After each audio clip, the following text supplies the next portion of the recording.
салам алейкум, тамошобинони гиромӣ. Имрӯз барномаи мо каме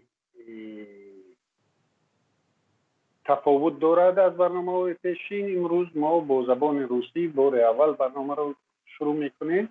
барои ҳамин ман мехостам аз тамошобинон узр пурсам ва чун мавзӯи доғи рӯз аст, мавзӯъ ба ҳамаи мо тааллуқ дорад. барои ҳамин меҳмонҳои мо рӯззабонанд. аз ҳамин хотир мо барномаамонро ба забони русӣ шурӯъ. Здравствуйте, дорогие телезрители. Сейчас я для гостей. Сначала представляю гостей, потом для гостей объясню, почему я начал на таджикском и пришел на русский. Сначала представляю вам наших сегодняшних гостей. Это правозащитница, гражданка Узбекистана, которая живет сегодня во Франции, Надежда Атаева, и член Совета улемов Российской Федерации, председатель Союза исламских организаций, уважаемый Висам Али. И мы будем, как вы уже догадались, мы будем говорить о последних событиях, которые, к сожалению, несчастных событиях, которые произошли в Европе. И сейчас я бы хотел представить наше телевидение, которое только начинает работать, спутниковое телевидение таджикских мигрантов, которые находятся в вынужденной миграции. Мы открыли свое телевидение, которое называется Т+. Когда-то было К+, казахстанское, Казахстан+, сейчас Таджикистан+. И мы хотим, чтобы мы охватили весь, как минимум весь центральноазиатский регион, поэтому мы говорим Т+, что не только Таджикистан. Поэтому я до сих пор... Это первая наша программа на русском языке. И мы надеемся, что эта передача будет гораздо больше на русском языке.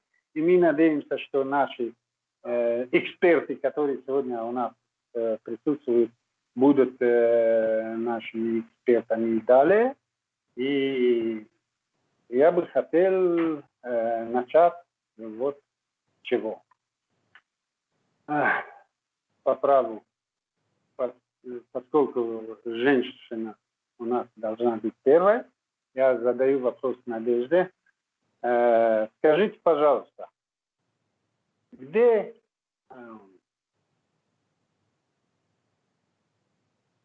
грань между свободой слова и разжиганием ненависти по групповому признаку или по признаку принадлежности к какой-то группе? То есть где эта грань между этими двумя понятиями? Ну, прежде всего, я хотела поблагодарить за приглашение участвовать в этой дискуссии. И хотела бы поздравить вашу команду с началом такой очень важной профессиональной деятельности. И сам факт того, что мы поднимаем очень острую проблему, о которой пока еще избегают внутри наших центральноазиатских стран говорить. Ну, в общем, я думаю, что идея вашего телевидения – это очень хорошая площадка для дискуссии по самым острым проблемам. Поэтому я думаю, что именно первый ваш вопрос, он и, наверное, вот начало той очень сложной дискуссии, актуальность которой назрела вот особенно в последние несколько недель. Вы спрашиваете, где эта грань. Я думаю, что разжигание ненависти, которое мы сегодня отчасти наблюдаем от определенных лиц, это прежде всего характеризуется определенными высказываниями, которые связаны с призывами. Очень часто люди, которые пытаются отстаивать права или свою точку зрения вот в этом конфликте, они переступают черту закона, оправдывая теракты, оправдывая акты ненависти, подменяя понятия, правовые понятия собственными суждениями. И, безусловно, найти такую вот четкую грань очень сложно, потому что это все-таки предмет важного анализа и правовой оценки. И говорить в общем, обобщать такие вопросы, я считаю, тоже не совсем правильно, потому что так или иначе можно невольно высказаться в рамках ограничения прав. Вообще весь этот конфликт, который разжигается вокруг событий, связанных с карикатурами, с высказываниями о реакции, которая называется затрагиванием религиозных чувств, я прежде всего хотела бы сказать, что эта дискуссия, на которую я рассчитываю, мне бы хотелось, чтобы все-таки в ней были четкие отличия между людьми, которые совершают нарушение закона, и между мусульманами, которые преследуют или отстаивают свое право на вероисповедание. И что касается свободы слова, то в рамках вот этой дискуссии свобода слова, пожалуй, это очень важная ценность, которую сегодня отстаивают как никогда во французском обществе, которая позволяет высказывать свое мнение открыто, вести дискуссию. Это говорит о возможности свободно выражать свои творческие идеи, но и право, безусловно, на вероисповедание так или иначе связано со свободой слова. Поэтому я не религиовед, и я в этой дискуссии участвую исключительно как защитник прав человека. Спасибо, Надежда. Вот важные замечания были, и у меня возникли, естественно, вопросы, но постепенно переходим к дополнительным вопросам. И теперь я бы хотел у нашего уважаемого Вессама спросить. Я не сведущ в вопросах религии, но сперва я бы хотел знать по шариату, насколько сегодня мусульмане, которые реагируют так болезненно, скажем, и дают себе право или берут в свои руки защиту, скажем, пророка или защиту веры, защиту, не знаю. Насколько я, как мусульманин, имею право взять на себя такую миссию защиты религии? И имею ли я право по шариату? Спасибо, Алим. Спасибо, Надежда, за такую возможность на самом деле участвовать в такой дискуссии. Я хотел сначала, прежде чем ответить на ваш вопрос, сказать, что я полностью солидарен с словами Надежды. На самом деле, ценность свободы слова – это же великая ценность. Но сколько жертв было, да, в последние века, чтобы люди могли жить в обществе, где могут высказать свое мнение, протестовать в границах закона, какие-то инструменты разумные, мирные, скажем, механизмы выразить свое мнение, вести как бы диалог внутри общества. Потому что люди разные, политические взгляды разные, социальные, религиозные в данном случае, да. И эти проблемы решаются только через диалог. И вот именно через эти механизмы, которые выработало человечество как бы в процессе своего развития, мы считаем, что сейчас это самое большое достижение. И в том числе мусульмане в это верят. Но мы часто просто обращаем внимание на какие-то маргинали, которые есть в каждой группе, представители религии или представители какой-то политической, скажем, направления. И не очень справедливо, когда их представляют как мнение большинства, или это есть позиция ислама. И вот с этого момента я перехожу с точки зрения ислама. Каждый мусульманин обязан защищать ценность веры, обязан высказаться, обязан, это если он верующий, считать себя человек соблюдающий, как бы принимает ценности вот эти духовные, да, в своей жизни, он обязан, конечно, защищать свою религию, честь, скажем, религиозных лидеров, свое мироззрение. Но весь вопрос, какие методы используем, вот в чем дело. Вот не вопрос, что они имеют право или должны. Они должны, мне кажется, в этом ничего здесь постыдного. А именно, какие методы. Вся проблема в том, что, опять же, некоторые маргинали, настолько их мало, но, к сожалению, сегодня есть какие-то силы, которые пытаются им представить, как вот это и есть представители ислама, вот мнение мусульман, вот как мусульмане думают. А на самом деле это не так. Все лидеры мусульман, все религиозные, общественные организации, личность какие-то там, да, богословы, они все едины своим высказыванием, что механизмы, которые существуют, конкретно в Франции, скажем, да, в частности Франции, да, это полностью нам устраивает. Первая, скажем, статья закона 1905 года светскости, да, характер государства и как это гарантирует вероисповедание, это нам как раз устраивает, потому что этот закон защищает не только, как некоторые думают, влияние религии на государство, нет, наоборот, защищает нас, как верующие люди, от вмешательства государства в нашу веру. И для нас это очень важный закон, потому что мы очень страдали раньше. И не только мусульмане, скажем, и христиане, и иудеи. Вспоминайте про дело Дрейфуса, да, только по национальному и только по религиозному признаку Франция. Франция – страна, которая не есть это, как манифест свободы прав человека. Он страдал. Газеты, как Лебропароль, по-моему, тоже якобы свобода слова, свое мнение, она распространяет антисемитизм, ненависть к евреям, нарушение их прав. Судебная система, к сожалению, поддавалась этим настроениям.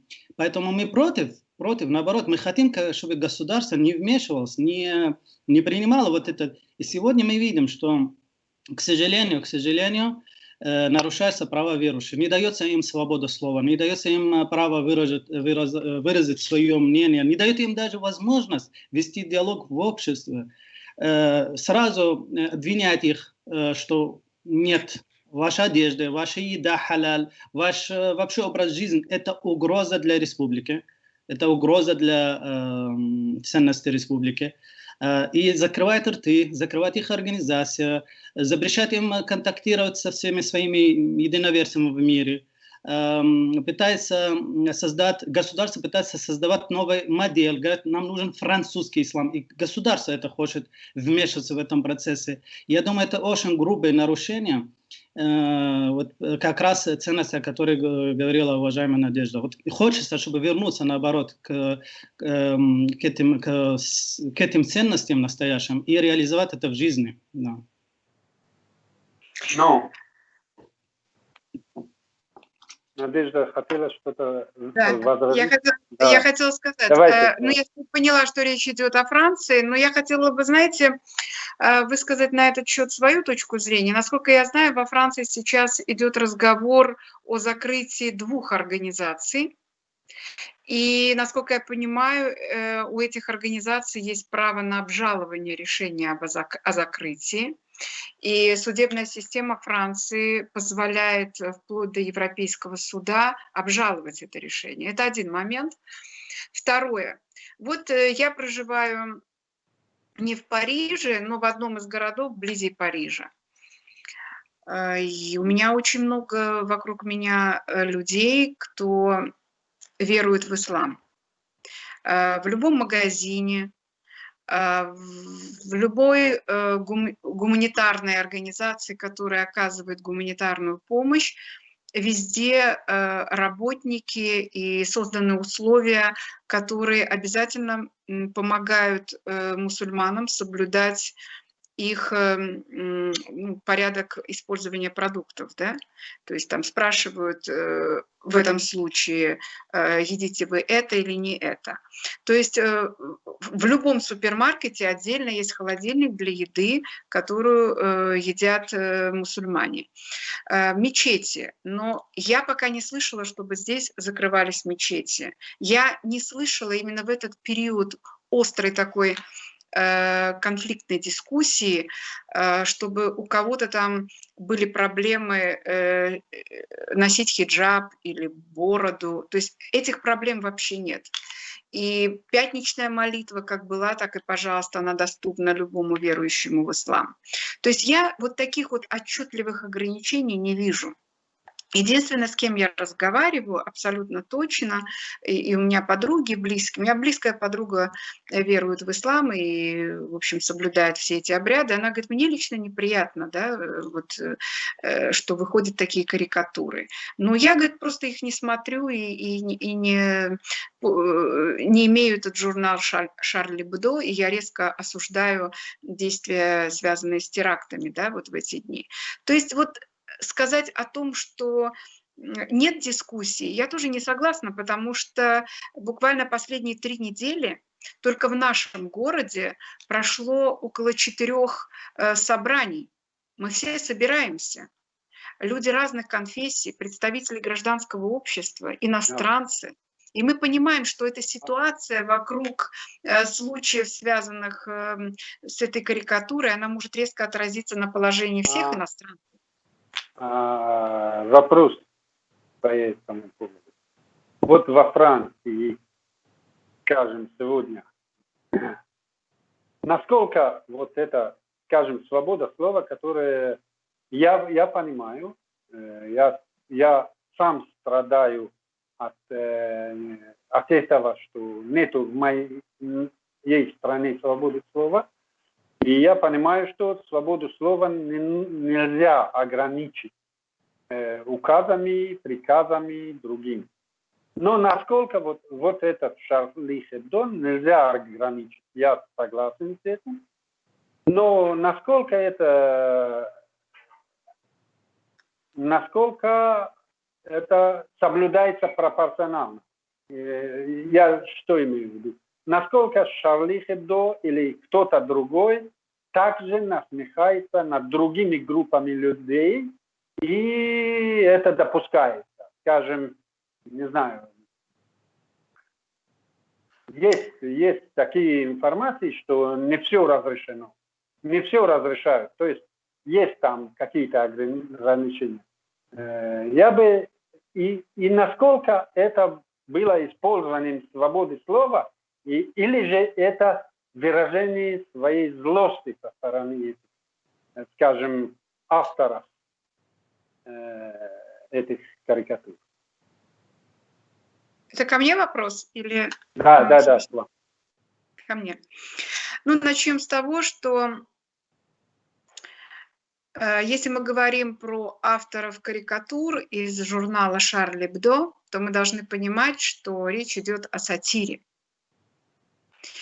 И когда мы говорим о сатире, то, наверное, речь идет не о усмешках, а речь идет о специальном жанре, который является отчасти таким серьезным барометром, который должен показать пороки в обществе и, как правило, указать на достаточно примечательные моменты, связанные с деятельностью или с позицией публичных людей. И, безусловно, Шарль Эбдо не действует направленно против, например, там, каких-то символов ислама. Он точно так же высмеивает и другие конфессии. И я в данной ситуации не хочу защищать авторов Шарли Эбдо, я хочу отстаивать принципы.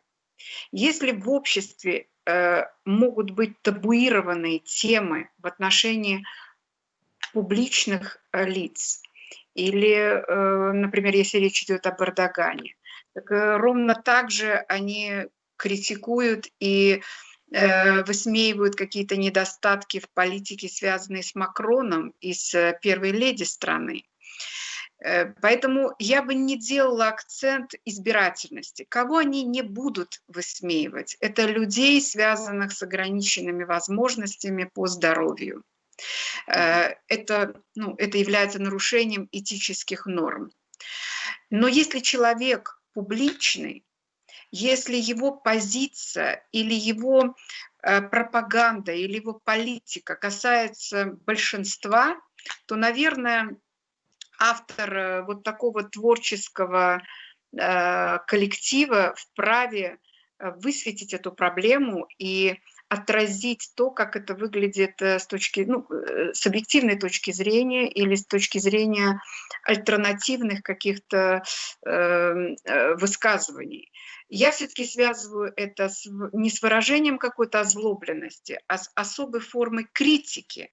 И, безусловно, это является таким, знаете, союзом двух принципов: свободы выражения мнения и свободы творчества. И, безусловно, эти два принципа являются фундаментальными ценностями Французской Республики, светского государства. Наверняка в какой-то степени представителям религиозных конфессий отдельные карикатуры вызывают протест, поскольку это связано с их религиозными представлениями, принципами, их этикой и их желанием уважать то, во что они веруют. И вот тут, наверное, и происходят вот эти споры. Другой вопрос, что в обществе, пожалуй, даже в французском обществе по этому поводу очень мало дискуссий. И очень важно в этой ситуации эту ситуацию перевести в правовое русло. И я думаю, что даже эти же карикатуры можно попробовать обсуждать, и это делается на французском телевидении. Может быть, попытаться подать в суд на них. Хотя я не знаю, я не думаю, что если нет каких-то там последствий, связанных с вопросами безопасности, могут быть какие-то ограничения. В любом случае, если это затрагивает религиозные меньшинства, если это затрагивает, как принято сейчас часто говорить, религиозные чувства людей, я думаю, что в правовом русле есть достаточно много законных средств и механизмов, чтобы избежать подстрекательства к разжиганию ненависти. Спасибо. Виссам, я бы хотел вам задать вот такой вопрос. Вы, конечно, свободны, может, у вас возникли какие-то контраргументы к Надежде, и можете высказать, но у меня вопрос. Вот почему, скажем, почему именно мусульмане так болезненно реагируют на такие, скажем, вещи, которые, скажем, Салман Рушди написал сатанинские стихи, в котором высмеивает все единобожие, начиная от Адама и кончая Магометом, нашим пророком, да благословит его Аллах, и высмеивает все единобожие, но почему-то приговаривает его к смерти и приводят в исполнение именно мусульман. Почему-то. Мусульмане имеют право протестовать. Им это не нравится, они имеют право об этом говорить. Свобода слова дает им право высказать свое мнение. Они имеют на это полное право. Сказать, что это нас оскорбляет. Мы считаем, что это не творчество. Это оскорбление связано еще с ложными обвинениями. Потому что эта карикатура была не просто высмеиванная личность. Это еще карикатуры, если вы смотрели, где показывается пророк Мухаммад в образе главного террориста. Он с бомбами, там, да, призыв к насилию. Это ложь, это очернение репутации великого человека, который жил 1400 лет назад и не имеет отношения никакой к террористам, к экстремистам, которые сейчас есть и с кем воюет Франция и весь мир. Поэтому мусульмане имели полное право выразить свое несогласие. Я опять же говорю, методы. Если Хумейни там в Иране там заявил, что надо убить, но это его проблема, честно говоря, это не наша проблема. Никто из мусульман Франции, мусульман Европы, я очень часто бывал в Франции, участвовал в съездах мусульман Франции дважды.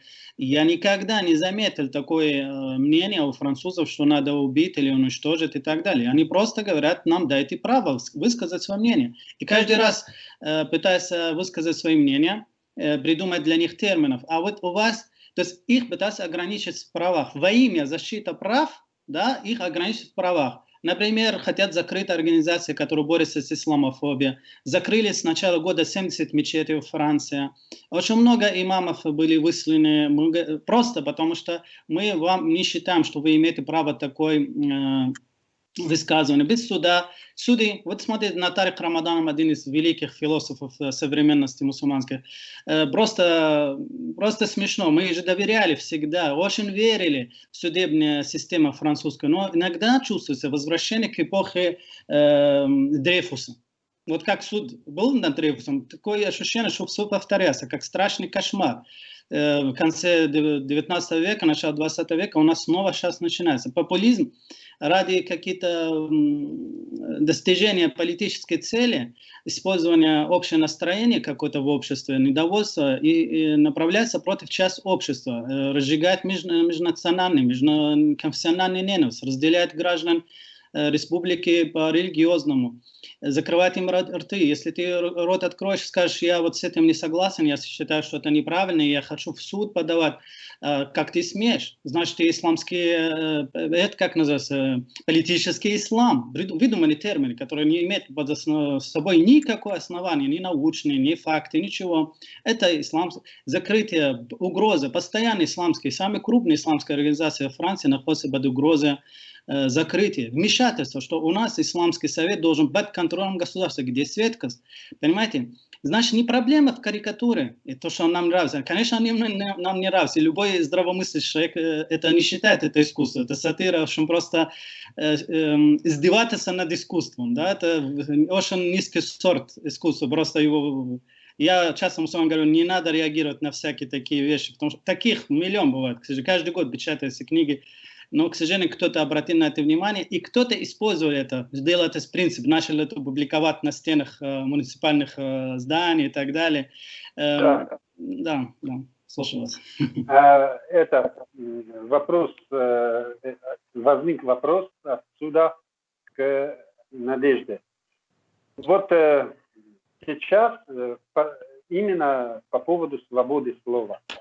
Сейчас связывают этот террористический акт, который осуждается всеми. Не слышали, что даже по-моему, исламское государство, так называемое, не взяло на себя ответственность. То есть все мусульмане, все официальные мусульмане осуждают этот теракт. Но замечается, что вот мы тоже, мои коллеги в большинстве своем были против этой передачи. Понимаете? То есть нам сейчас создают такое условие вокруг этого, что если мы сегодня говорим о проблеме, которая вызвала этот теракт, или которая стала поводом для этого теракта, нас могут обвинить даже наши же граждане, которые находятся на политическом убежище в Европе, они же нас обвиняют в том, что мы поддерживаем террористов. То есть, понимаете, я про Таджикистан говорю. То есть, если я вот не соблюдающий мусульманин, я мусульманин, но не сильно соблюдающий правила шариата. Но я тоже оскорблен. И когда мы говорим, что вот это вызвано тем-то, нас могут просто обвинить в том, что мы, то есть в какие-то черные списки мы входим. Это замечается, не знаю, в нашем сообществе мусульманском в Европе. Люди боятся высказаться, чтобы не попасть в какие-то черные списки. Если на самом деле такие черные списки, если на самом деле, Надежда, такое чувствуется во Франции, что вот говорит про осуждать Шарли Hebdo и карикатуру, это автоматически означает, что ты поддерживаешь террористов. Нет. То есть, да. Я, во-первых, хочу подчеркнуть, что ваши опасения они отчасти и мои опасения. Почему? Потому что в нашей организации я представляю Ассоциацию права человека в Центральной Азии, и, безусловно, к нам обращаются люди этих стран, ну, граждане этих стран, кого преследуют за религиозные убеждения в стране происхождения. Безусловно, они приезжают в страны Евросоюза, где надеются, что могут получить международную защиту от пыток и получить право на свободное вероисповедание. И сегодня во Франции идут обсуждения не о том, чтобы иметь основания отказывать мусульманам, потому что у меня родственники здесь, проживающие во Франции, они, кто-то из них работает даже в госучреждении, и там вообще стараются, ну, не то что стараются, но во всяком случае там нет темы о том, что мусульмане там и представляют какую-то опасность. Абсолютно нет. Они как были равными членами французского общества, так и остаются. Речь идет о радикальных группах и представителей, либо людях, причастных к террористическим организациям или террористическим действиям. То есть здесь нужно понимать четкое различие.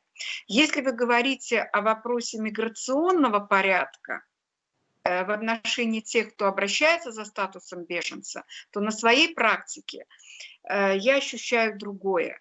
Я ощущаю опасения от того, что многим сложно, по мнению французских экспертов, интегрироваться в светском обществе.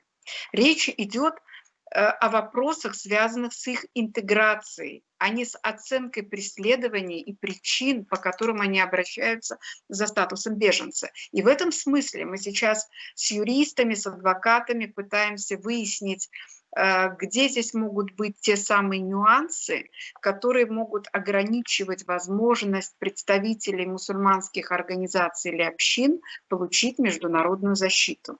Мы сейчас работаем очень серьезно над обращением, которое будет направлено именно по этому поводу Европейскому комиссару по правам человека, потому что эту проблему нужно поднимать не в отдельной стране Евросоюза, а именно не только во Франции, но и по всем странам Европейского Союза, потому что сейчас в депортлагерях находятся представители стран Центральной Азии, чьи дела, на мой взгляд, рассмотрены формально. И, к сожалению, миграционные офицеры не обратили внимания на доказательства, связанные с угрозой пыток в отношении этих лиц, если они вернутся. В любом случае, я как правозащитница буду делать все от меня зависящее для того, чтобы, неважно, но по каким причинам во Франции будут обращаться представители Центральной Азии за международной защитой, но важно понимать, что и Франция взяла на себя обязательство выполнять условия конвенций, связанных в области прав человека. И поэтому, когда вот сейчас я в нашей дискуссии слышу, что закрываются мечети, что кому-то запрещают что-то говорить и так далее, мне бы хотелось задать вопрос. Скажите, пожалуйста, а по всем фактам, которые вы сейчас вот обобщили, сделаны ли уже заявления в французские организации, которые имеют статус ЭКОСОС? Это ФИДЕАЖ, это АКАД Франсе, это Лига прав человека. Я уверена, что там есть юристы и эксперты, которые не останутся равнодушны к этим заявлениям и будут делать все возможное, чтобы использовать систему адвокаси и документировать эти факты, информировать спецдокладчика по свободе вероисповедания и так далее. То есть моя позиция и позиция моих коллег состоит в главном, что это ситуация, где обязательно будут факты, связанные с нарушением прав, где обязательно найдутся, как вы говорите, маргиналы, которые от имени всего мусульманского мира будут вешать ярлыки и говорить свои оценочные суждения, которые на самом деле будут порочить принципы ислама. Важно, чтобы мы смогли объективности ради перевести эту ситуацию в правовое русло и цивилизованным образом отстаивать интересы, которые наверняка вот благодаря процессуальным возможностям приведут ситуацию к миру и к согласию. Спасибо. Витам, Вот я вот этот вопрос с вас начну, это для обоих респондентов я хочу задать. Вот где грань между защитой прав мусульман, скажем, защитой веры, защитой, не знаю, и популизма? То есть не только политика, но и даже рядовых мусульман, которые, например, хотят показать, что они не молчали, когда их пророка оскорбляли, то есть и друг друга подстрекают, и требуют от политических лидеров или от любых, кто как-то связан с духовным, скажем, может даже в России, что вот вы, духовное управление мусульман или еще кто-то, вы должны за мусульман заступиться, вы должны что-то высказать. Или даже не говоря так, люди сами думают о том, чтобы как-то... Я боюсь, что нашу передачу тоже не обвинили, хайп на этом. Я думаю, что вот оплошность Макрона, который сделал сперва такую оплошность, именно исходя из настроения масс, то есть бить на волне настроения масс, но он не чул, что это Франция, что через пару дней температура спадет, и они будут думать уже о том, и думать уже более адекватно, и то, что он сказал в первый день, ему боком видит уже во Франции. То же самое, я думаю, то же самое исходило от, скажем, Эрдогана и других, даже рядовых мусульман, которые я не хочу обобщить то, что сегодня случилось в Австрии, или то, что в Ницце, первым случаем, или вообще Шарли Hebdo, потому что я думаю, что преступники везде есть, и, скажем, они придумывают, скажем, по Достоевскому он придумывает себе оправдание, что, мол, он молодой, подающий надежды человек, и эта старуха уже никому не нужна, чтобы на ее деньги он как бы развился и служил человечеству. То есть и сегодня какой-то там преступник может подумать, что да, я мусульманин, и думать, то есть придумать для себя аргумент для своего преступления. Я не знаю. Может, они связаны между собой, может, не связаны. Но где грань между популизмом и защитой прав мусульман, и популизмом, и защитой свободы слова в случае с Макроном? Сперва вы о мусульманах, не только, скажем, о политиках первого ранга, а просто мусульмане, которые в Москве расклеивают карикатуры, таджики, которые расклеивают карикатуры, скажем, на Макрона. То есть, я думаю, они, может быть, они очень искренни, но я думаю, они вот, у них тоже популизм. То есть, они хотят показать своим товарищам, что они не сидели сложа руки, а выступали за это. Да, я надеюсь, я понял ваш вопрос. Во-первых, методы, еще раз повторяю, методы разные могут быть, и мы не приветствуем любой метод. Но я, когда говорю мы, я подразумеваю, скажем, духовные лидеры, может быть, общественные религиозные организации исламские, которые обычно, неофициально представляют представителей этой религии. Мы не приветствуем такие методы, которые ну, это связано с личностью, с личным достоинством человека, с его вероисповеданием, его внешность. То есть нам не нравится, когда рисует Макрона в каком-то некрасивом, сравнивает его с каким-то животным, когда насмешки над его женой. Все это мы считаем методы даже несовместимы с нашими ценностями духовными. Однако это, опять же, свобода слова. То есть мы здесь можем осуждать, опять в границе свободы слова, мы можем... Люди, многие, как вы сказали, они не то, что вот эта духовность их... не вопрос религиозной ценности в нем. Это чисто вот такой, бывает иногда восточный, не знаю, да, менталитет. Как вы говорите, популист, хочет что-то зарабатывать на этой волне. Но, к сожалению, как сказать, мы не можем, кроме вот как духовно их призывать, не использовать это методы, потому что это не очень соответствует нашей ценности. Но с точки зрения политической, опять же, прав, там это, они как бы свободны выразить свое мнение. Мы, когда говорим насчет Шарли Эбдо и тому подобное, опять же, мы надеемся, очень надеемся на судебную систему французскую. Да, пока проигрываем, да, то есть мои братья и сестры в Франции проигрывали в суде по поводу Шарли Эбдо, в других странах выигрывали, да, то есть Европейский суд поддержали их.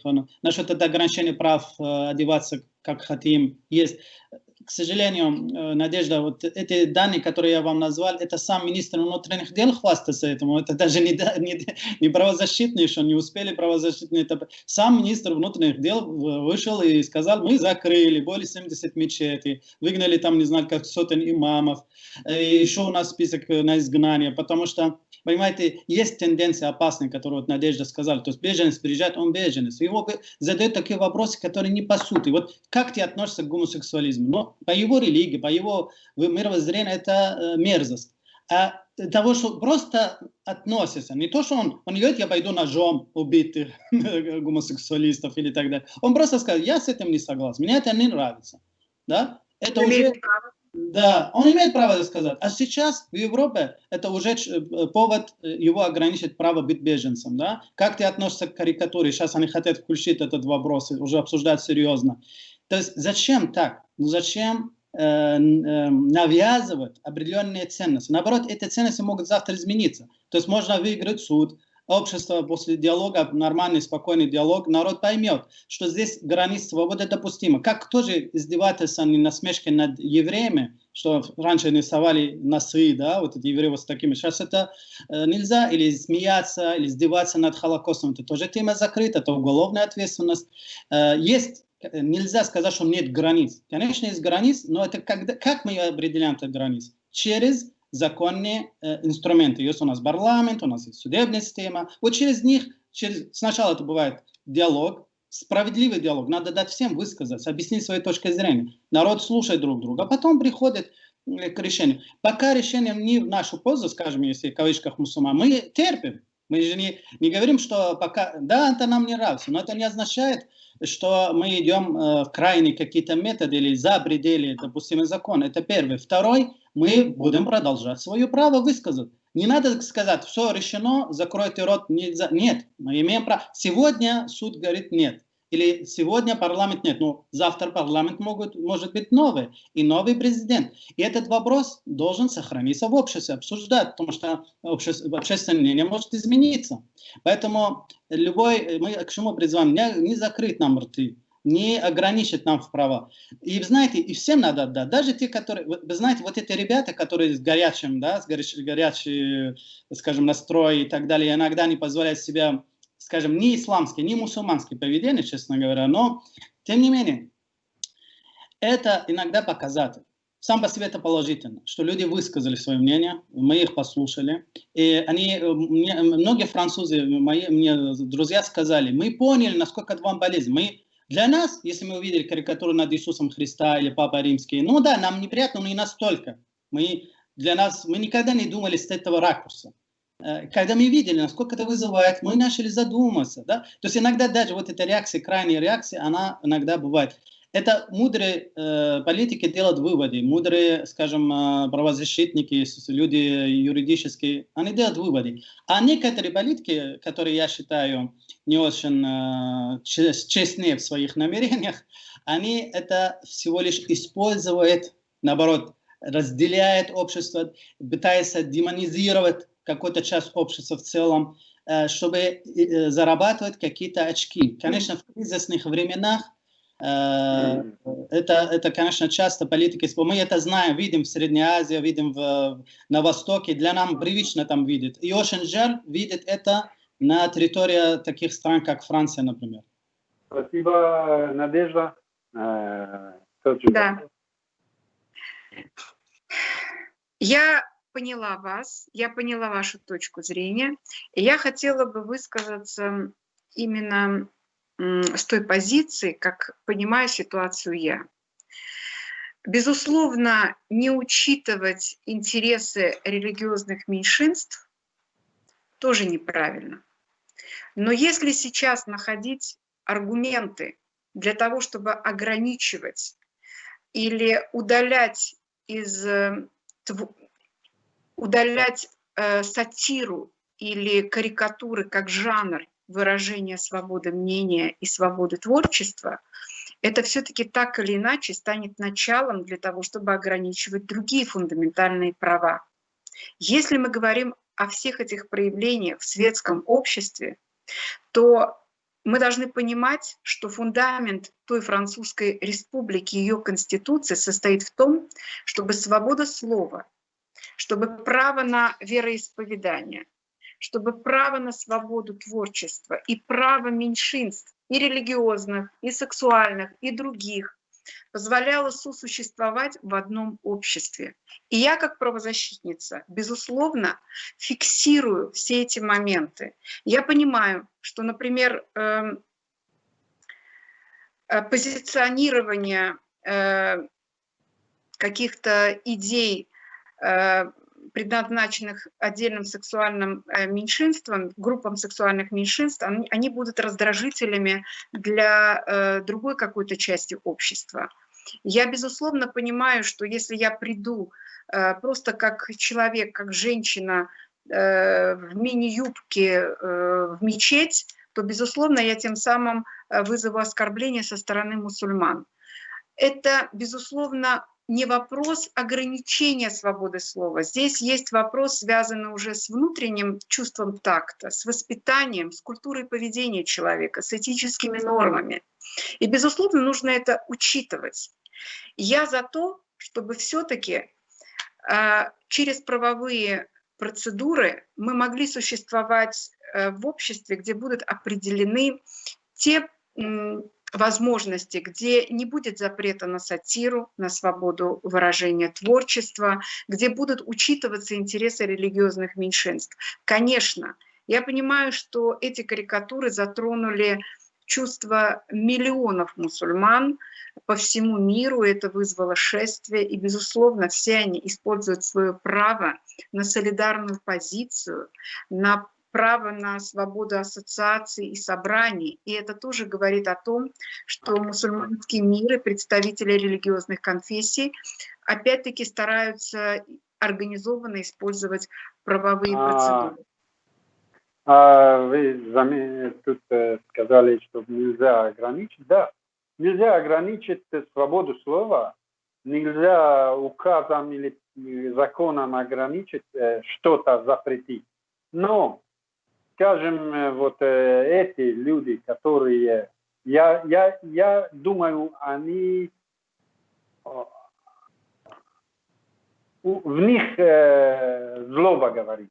Я в этом убежден, но пусть даже злоба, но политики уровня Макрона и даже уровня ниже Макрона, даже вот уровня средней политики, где, скажем, парламентарии, они вроде бы, как вы говорили, вопрос воспитания, они должны показать воспитание и дистанцироваться от этого. Что сделал Макрон с опозданием? Скажем, он сказал уже в Аль-Джазире, что я не поддерживаю, скажем, эти карикатуры на пророка, но я не могу их запретить. Вот этого он не говорил в первый же раз.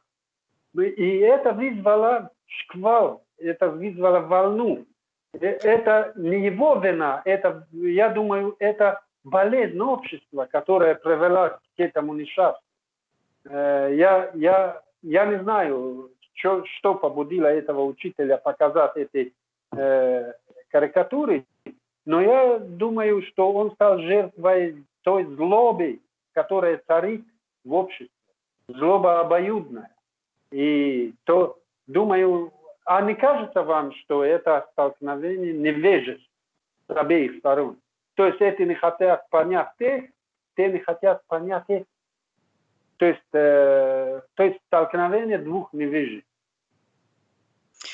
Если можно, я бы хотела завершить свой ответ на ваш вопрос.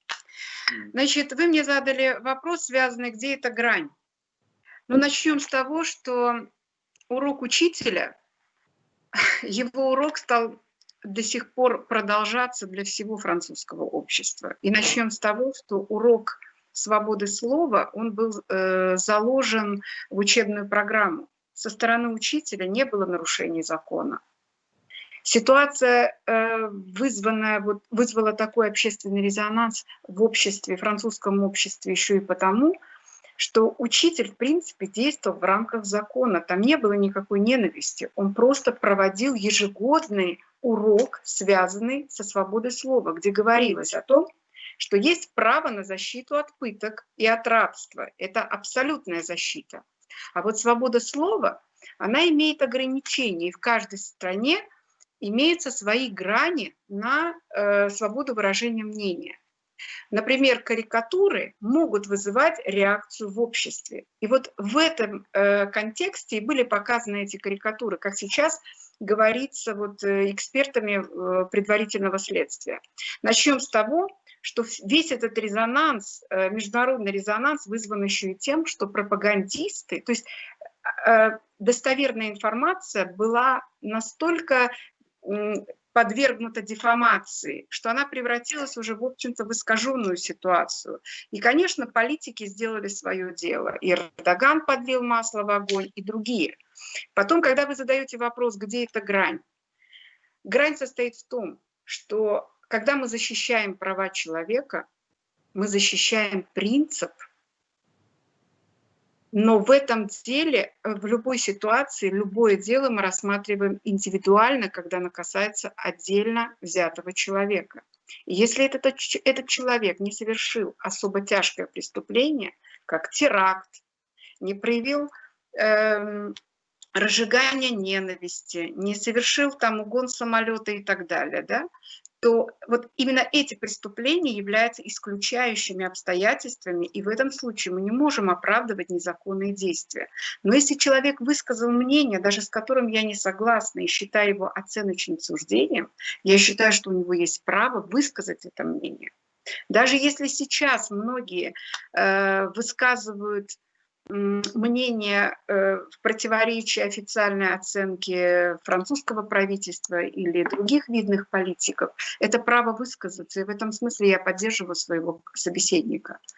Так что я считаю, что в этом сам в соцсетях и вообще аргументы другой стороны.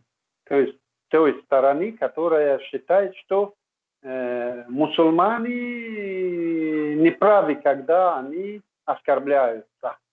То есть они говорят, что вот ты пришел в гости к человеку, у него висит какая-то картина, которая ему нравится, и которая тебе не нравится.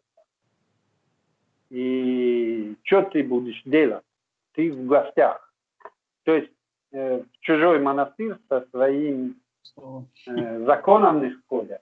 Вот чтобы вы на это ответили, то есть те мусульмане, которые находятся во Франции, которые нашли убежище во Франции, которые живут во Франции, которые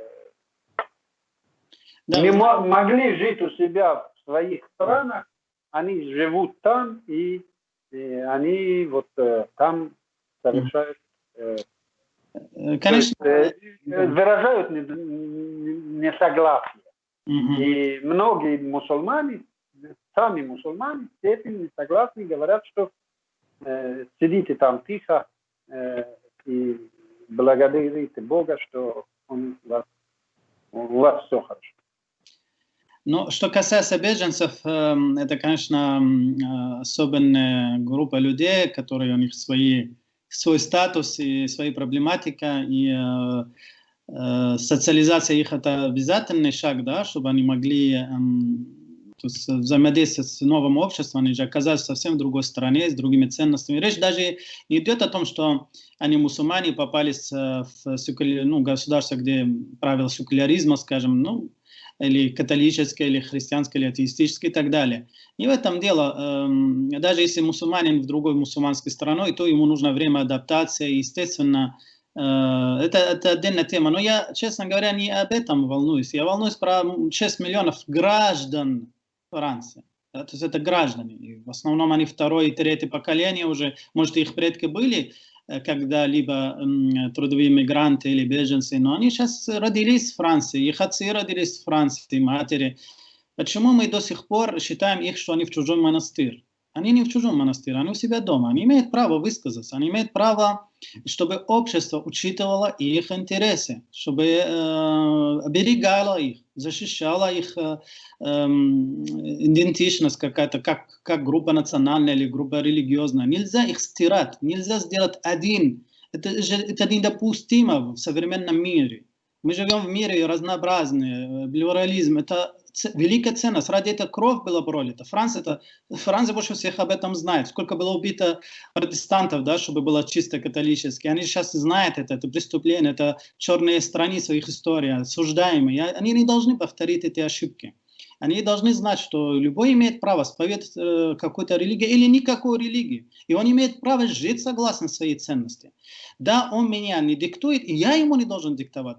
Понимаете, проблема не в сатире, я еще раз повторяю, не в сатире, не в искусстве. Наоборот, мы полностью это поддерживаем. Наоборот, это мы рады жить в свободной стране. Мы же рады, что есть такая страна, что такие законы, такая конституция, такие правила.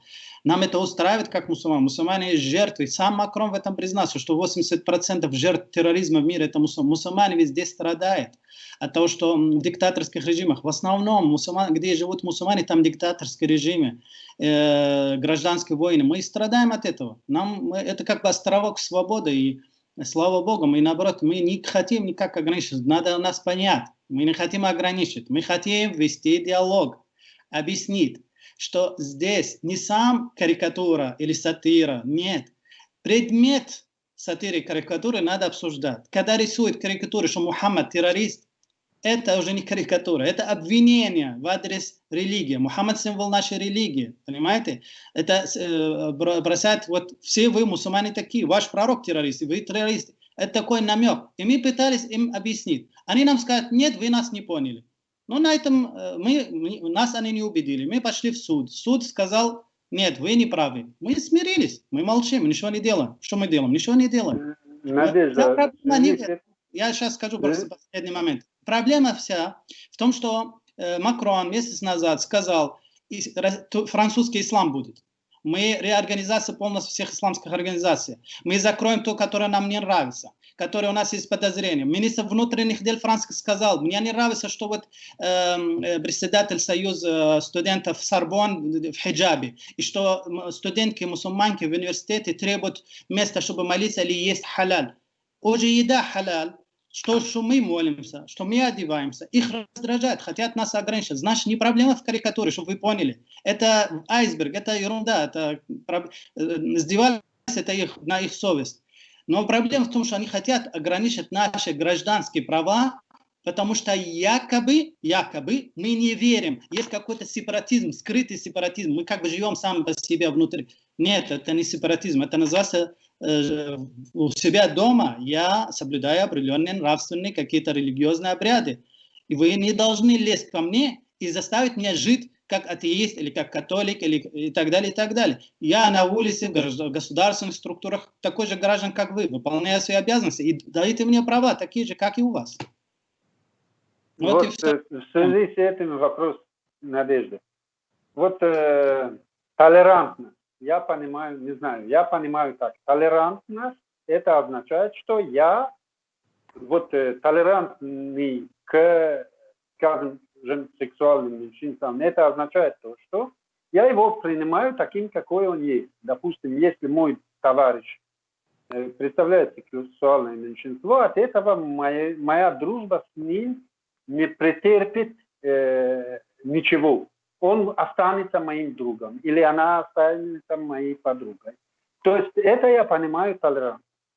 И вот если вот это официальная пропаганда или официальная политика Европы и Запада хочет от мусульман, скажем, Франция, самое большее число мусульман в процентном соотношении может быть у Франции. И если французы знают, что, скажем, даже для атеиста из мусульманской семьи, то, что делает Hebdo оскорбление, то есть даже атеист из мусульманской семьи, это смотрит как групповое оскорбление той группе, которую он представляет. И вот если я знаю, я француз, я знаю, что для 6 миллионов человек в самом Франции это есть оскорбление, то если даже закон мне не запрещает, хотя бы будучи политиком, я должен от этого дистанцироваться. И в лучшем случае, как премьер-министр Трюдо, осуждать хотя бы это. Я могу осуждать это, как Обама осуждал ношение оружия в Америке. Но он говорил, что я не могу этот закон, я не могу запретить людям носить оружие. Но я против этого. И Трюдо говорит, что я осуждаю это.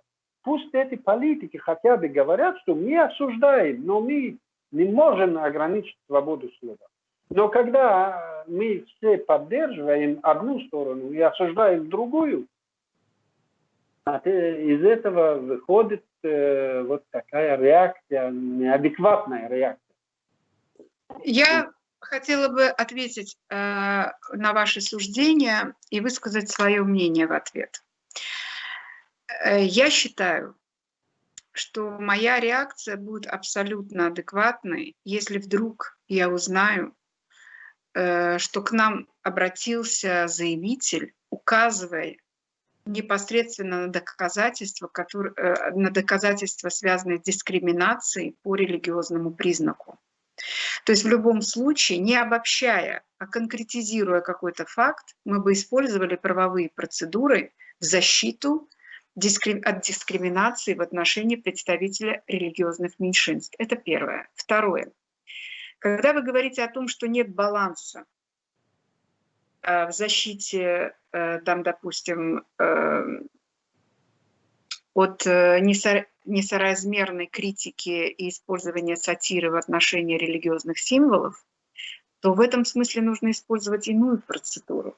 Нужно делегировать религиоведов, представителей мусульманского общества Франции и инициировать слушания в Сенате, в парламенте французском. Я бы, например, рекомендовала обратиться к спецдокладчику по вопросам вероисповедания, чтобы он дал этому профессиональную правовую оценку, чтобы он посетил Францию, встретился с представителями религиозных общин, смог опросить людей, которые чувствуют себя в этом смысле пострадавшими, и сделал свой доклад с точки зрения того, как Франция соблюдает права, свободу на религию, вероисповедание, и как с точки зрения его мнения нужно относиться к этим карикатурам. Я думаю, что в этом смысле мусульманская община во Франции и многие активисты, связанные с защитой своих религиозных ценностей, не использовали всех имеющихся международных механизмов и средств защиты прав.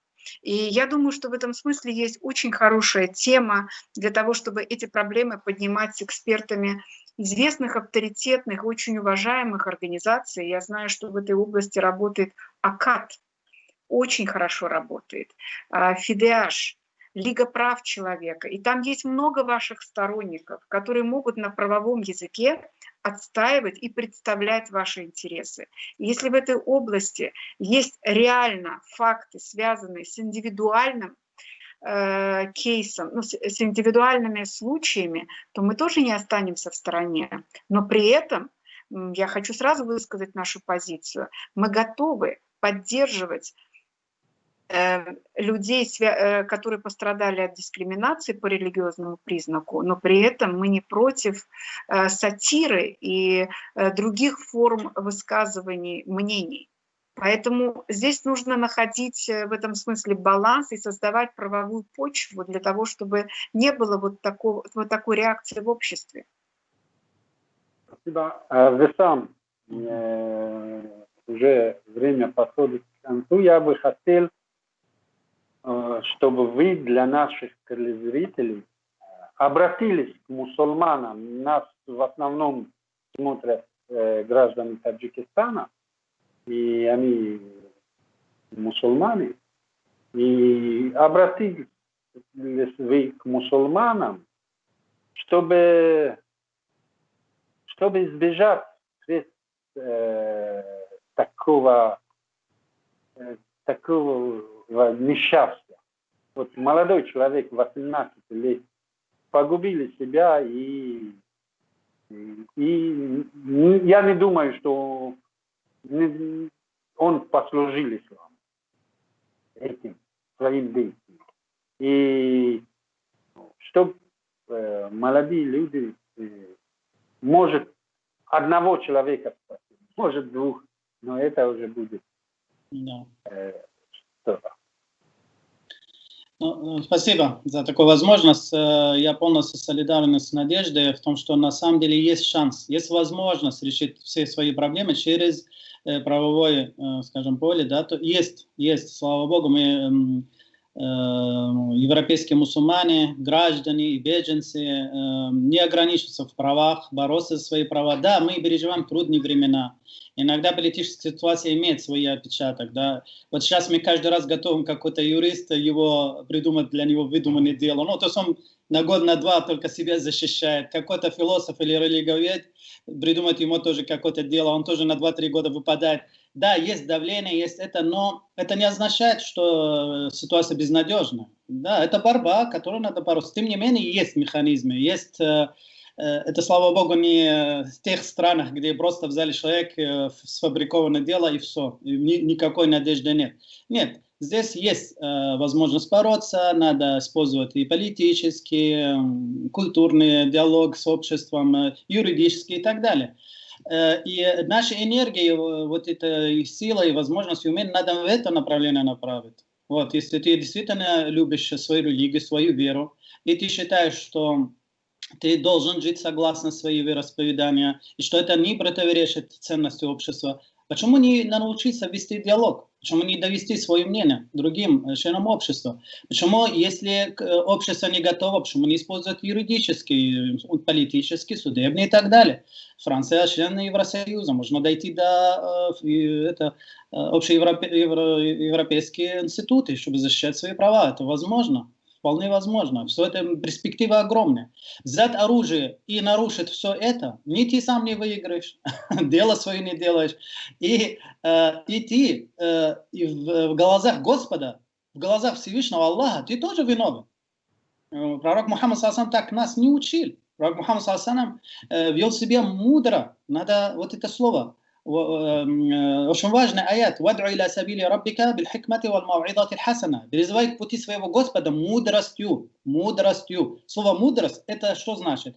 Это говорить или делать то, что нужно в это время, в это место. Это методы. Может быть, если пришел и фашисты захватить нашу страну, вот взяли оружие, воевать, понятно. Я понимаю, когда ты должен воевать. Ислам призывает быть храбрым, защищать. Но ты здесь... Поле боя здесь не военное, поле боя здесь юридическое, информационное, там, да, понимаете? Мы должны понимать, и пророк Мухаммад ﷺ тоже самое так делал. Нужно изучать нашу религию. И самое главное, самая большая проблема, очень много молодых людей, это эмоция. Мы, восточные люди, эмоциональны просто без границ. Все на эмоции решаем свои проблемы. И говорим на эмоции и так далее. Я знаю, много из них умные, образованные люди, но эмоции иногда их, вот, к сожалению, мы не научились контролировать свои эмоции. Многие мусульмане, которые живут в Европе, я говорю им, завидую, вы меня нравитесь, на самом деле, потому что вы молодцы, вы научились у европейцев очень хорошее качество, что вы контролируете свои эмоции. Но, видите, атмосфера тоже, когда дает тебе возможность решить свои проблемы через механизмы, да, вот эти демократические, и учит человека не жить по эмоциям. Эмоции, они будут, мы же люди, Но тем не менее, эмоции в границах возможного, которые не приводят к преступлению или к тому, что, наоборот, навредит тебе, семье и всех мусульман, и все общество, в котором ты живешь. Я последнее слово хочу сказать, что мы ценим и любим стран, в которой мы живем. Мы благодарны Всевышнему, что Аллах нам дал возможность. Вот мы все в основном беженцы, мы все в основном люди, которые здесь оказались не по своей воле. Мы пережили очень трудные времена. И именно, к сожалению, от тех, которые имена их ислам, они, по идее, даже единоверцы, но они намного жестче и хуже оказались для нас, чем вот эти, которые принимали нас на основе, что ты человек. Поэтому это люди, у них добра больше, и основа справедливости существует. И надо верить в эту справедливость и пытаться решать именно по правилам страны, в которой мы живем. И, алхамдулилля, я говорю, мы имеем право высказать свое мнение, сказать, что мы не согласны. Но, опять же, правила игры надо научиться. Спасибо. Надежда ваша. Да. Ну, во-первых, я хочу поблагодарить. Мне очень понравилась наша дискуссия, и, честно говоря, я не ожидала, что мы сможем затронуть самые острые и самые, на мой взгляд, сложные тонкости этой вообще существующей ситуации. И я очень благодарна, что вы в своих высказываниях дали мне тоже очень много важных и полезных советов. Может быть, подразумевая это, может быть, нет, но я каждого из вас услышала, и я считаю, что здесь прозвучали очень важные вопросы. И мне в моей вот профессиональной правозащитной деятельности как раз-таки этого больше всего не хотелось, больше всего и важно было получить. И мне меньше всего всегда хочется затрагивать чувства людей, которые обращаются, как правило, к нам, когда им особенно трудно. И поэтому вопрос доверия и понимания, он всегда возможен только тогда, когда люди хотят друг друга слышать. И поэтому я хочу каждому из нас пожелать продолжения этого диалога и возможности быть услышанными. Я думаю, что нам нужно использовать все существующие возможности, чтобы в обществе появились ориентиры, которые нам позволят сконцентрировать ситуацию на проблеме и сохранить уважение друг к другу. Так что я хочу пожелать нам всем продолжения нашей доброй деятельности и возможности решать все проблемы только спокойно. И, как вы сказали, я хочу вас поддержать действительно мудро. Спасибо. Спасибо большое нашим гостям за участие, за очень интересную и, надеюсь, полезную беседу, чтобы, если, как говорил наш пророк, если ты спас одну жизнь, ты спас все человечество, дай Бог, чтобы своей передачей мы спасли хотя бы одну жизнь. И благодарю всех телезрителей за внимание. دوستان عزیز با همین برنامه ما خاتمه با برنامه خود خاتمان میبخشیم. تلویزیون سپلوس رو در ماهواره پیگیری کنید و همچنین در یوتیوب کانال ما ابونه شوید. خدا حافظ همه ما و شما.